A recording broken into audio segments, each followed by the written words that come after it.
Riot victim Imtiaz Pathan, who lost 10 members of his family in the Gulbarg Society riot, spoke to NDTV's Miloni Bhatt, reliving the horror of that day.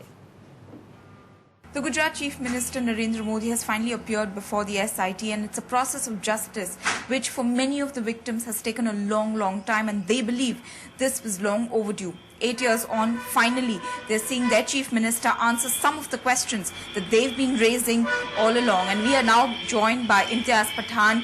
He lost 10 members of his family at the massacre at Gulbarg Society. Imtiaz जी, आज जाकर chief minister Narendra Modi SIT के सामने खड़े हुए हैं, क्या उम्मीद है आपको?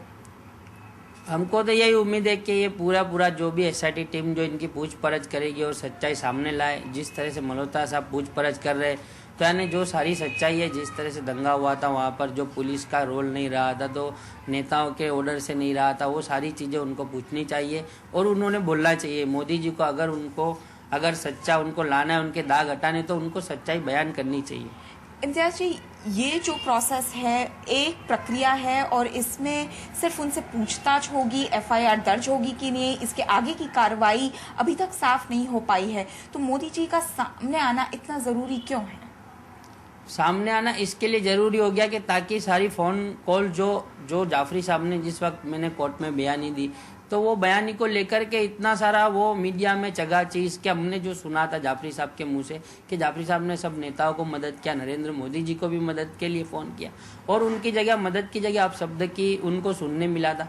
तो वो सारी चीज़ें कि मोदी जी ये चाहते हैं कि अब मैं जाऊँ और सारी सच्चाई को सामने लाऊँ, उस वजह से भी। और ये क्या है कि आरोपी बनेंगे कि नहीं ये तो हम नहीं जानते। बाकी एसआईटी टीम क्या कर रही पूछपरछ में और क्या सामने आता है, फिर सुप्रीम में जाता है और सुप्रीम क्या निर्णय लेती है, उसके बाद ही हमको कुछ पता चलेगा। आप एक न्याय चाहते हैं? हम लोग न्याय चाहते हैं। हम लोग गुजरात की सरकार से, अगर गुजरात गवर्नमेंट और ये मोदी जी यूँ बोलते हैं कि हम, और इनके जितने भी अध्यक्ष जो है बीजेपी के, जो सारे बोलते हैं कि गुजरात में हम सबको एक जैसा देखते, तो हमारे को यहाँ पर एक जैसा देखा नहीं जाता है। हमारे साथ पक्षपात किया जाता है, कोर्टों के अंदर पक्षपात किया जाता है।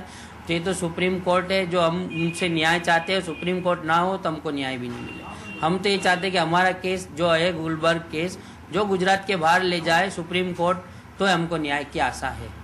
In Ahmedabad, with camera person Rajendra Thale, Miloni Bhatt for NDTV. Tuba.com